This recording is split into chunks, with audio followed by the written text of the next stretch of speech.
In 1984, three of the world's top leading evolutionary atheistic scientists showed up at a small hole-in-the-wall, dusty Texan creationist museum. What motivated them to go out of their way to visit this place?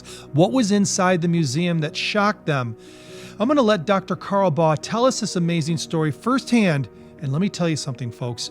You're not going to believe who those three men were.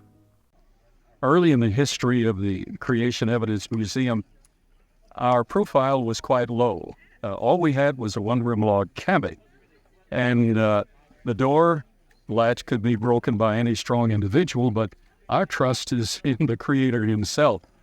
So I would leave the information there, go off to speak, and I was gone on a weekend lecturing, and the world's leading evolutionary scholars came unannounced. Richard Dawkins of Oxford, and Stephen Jay Gould of Harvard, and James Farlow of Indiana University.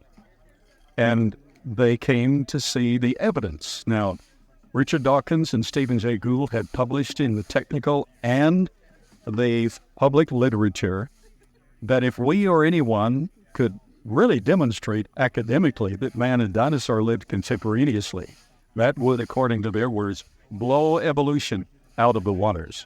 And we have that in print. They're saying such. So they showed up and said, we want to see this evidence. Well, I was gone. My buddy Bob Summers had a key to the little museum.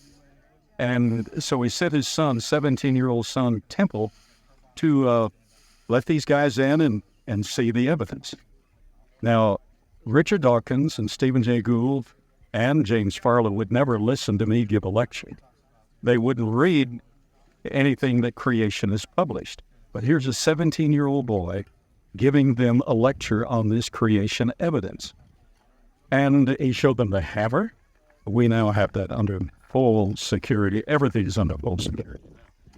But showed them the hammer and it deposited in early Cretaceous sandstone in central Texas. And they said, impossible. Well, Temple Summers, he was a mild-mannered individual.